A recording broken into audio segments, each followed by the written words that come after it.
मैं एक गरीब घर की लड़की थी। मेरे पैदा होने के कुछ समय बाद ही मेरी माँ चल बसी। कुछ दिन बाद पिता की भी मौत हो गई। मुझको नानी ने पाल पोस कर बड़ा किया। वे गांव में दूसरों के घर का काम करती थीं। इससे हम दोनों का गुजारा हो जाया करता था। मैं जब 6 साल की हुई तो नानी ने मुझे सरकारी स्कूल में पढ़ने भेजा, पर वहाँ मेरा मन नहीं लगा। मैं स्कूल से भागकर घर आ जाया करती थी। नानी ने मुझे पढ़ाने की बहुत कोशिश की, पर मुझको नहीं पढ़ा पाई। धीरे धीरे मैं 16 साल जवान लड़की हो गई। तब नानी को रातों में नींद नहीं आती थी। मेरे ब्याह की चिंता हर पल उनके दिलो दिमाग पर हावी रहने लगी। कहाँ से पैसे आएंगे, कैसे ब्याह होगा, वगैरह। जायदाद के नाम पर जमीन के छोटे से टुकड़े पर बनी झोंपड़ी और शादी के वक्त के कुछ चांदी के जेवर और सिक्के, यही थी नानी की जिंदगी भर की जमा पूंजी। रात दिन इसी चिंता में घुलकर नानी की कमर ही झुकने लगी। गांव बिरादरी के ही कुछ लोगों ने नानी पर तरस खाकर पड़ोस के गांव के रमेश के साथ मेरा ब्याह करवा दिया। रमेश सीधा सादा और मेहनती था, जो अपनी माँ के साथ एक गांव में रहता था। घर में माँ बेटे के अलावा एक गाय भी थी, जिसका दूध बेचकर कुछ पैसे आ जाते थे। इसके अलावा फसलों की रोपाई कटाई के समय माँ बेटे दूसरे के खेतों में काम किया करते थे। शादी के बाद 3 लोगों का पेट भरना मुश्किल होने लगा, तो रमेश कमाने के लिए शहर चला गया। शहर में हर दिन कहीं ना कहीं काम मिलता, जिससे रोजाना अच्छी कमाई होने लगी।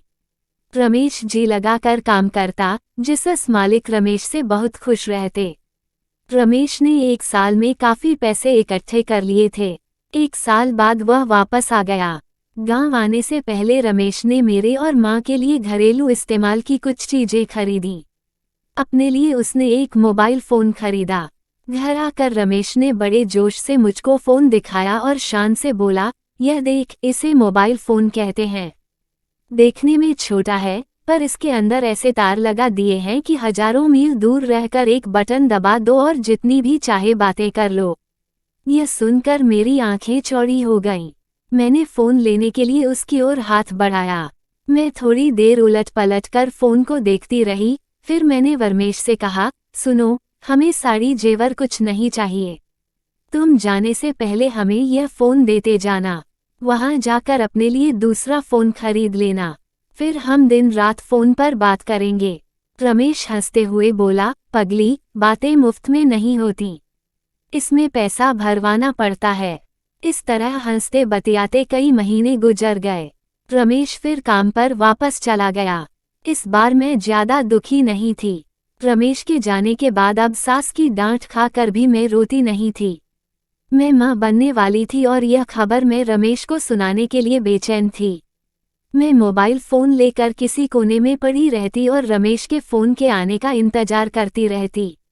1 महीने बाद आखिर वह दिन भी आया, जब मोबाइल फ़ोन की घंटी घंघना कर बज उठी। थरथराते हाथों से मैंने फ़ोन का बटन दबाया और जी भर कर रमेश से बातें की।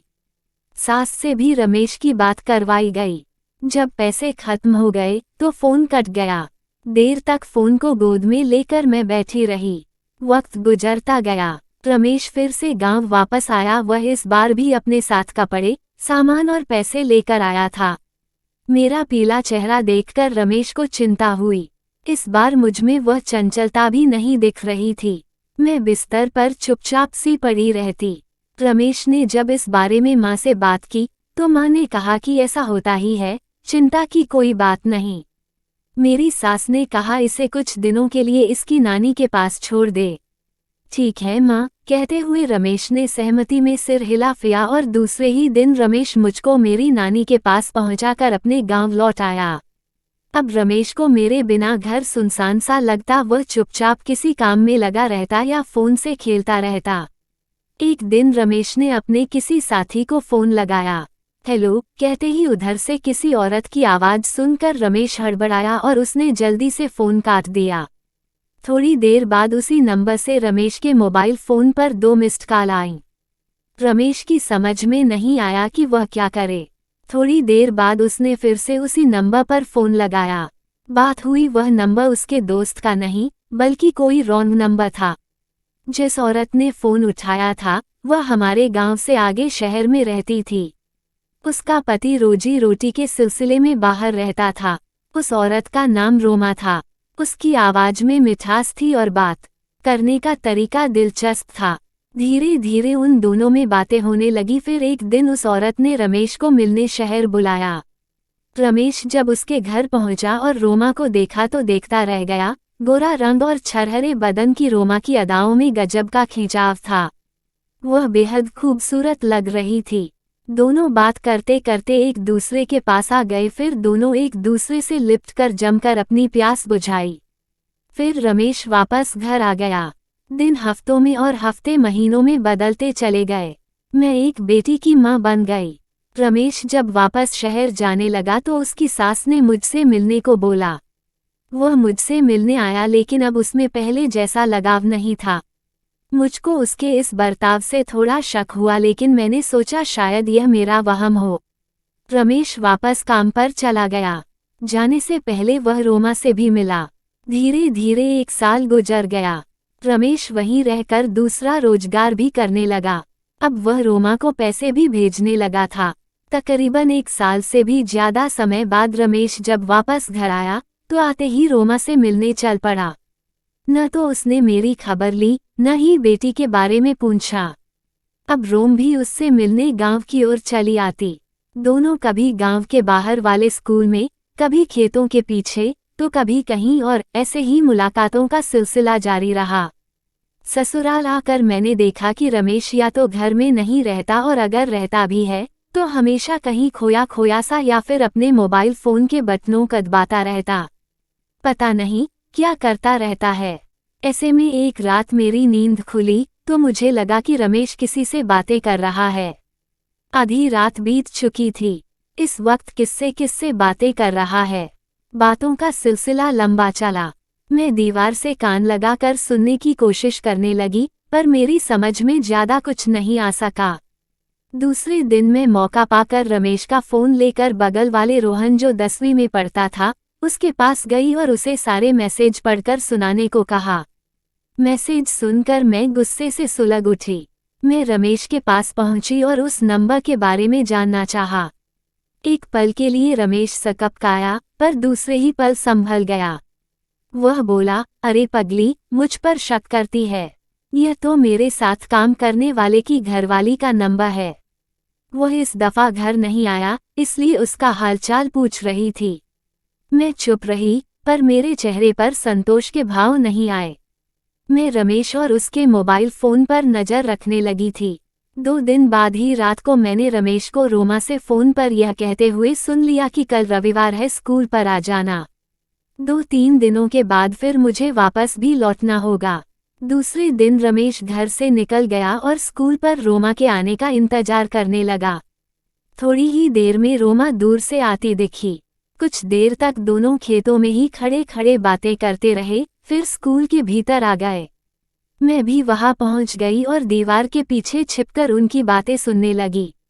रोमा बोली, ऐसे छिप छिप कर हम आखिर कब तक मिलते रहेंगे रमेश?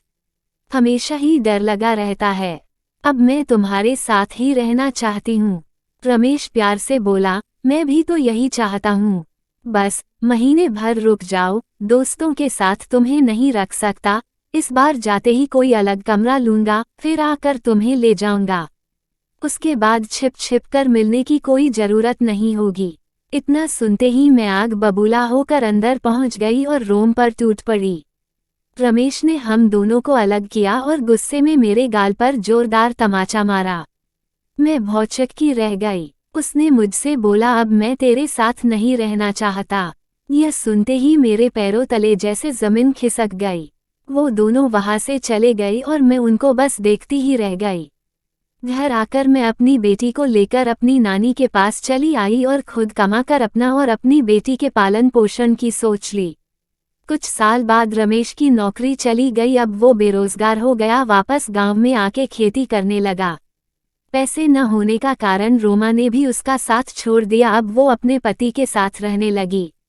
वो रमेश के पैसे से अपने बेटे की पढ़ाई करवा रही थी और जो पैसा बचता उससे अयासी में लगा लेती। अब रमेश न उधर का रहा न इधर का। धोखे का बदला धोखा ही मिला। आखिर ऊपर वाले के घर देर है अंधेर नहीं। आपको ये कहानी कैसी लगी हमें कमेंट करके ज़रूर बताइए, क्योंकि आपके कमेंट्स ही हमें और बेहतर लिखने के लिए प्रेरित करते हैं। अमीना कहानी वर्ल्ड को सब्सक्राइब करना न भूलें। धन्यवाद, शुक्रिया।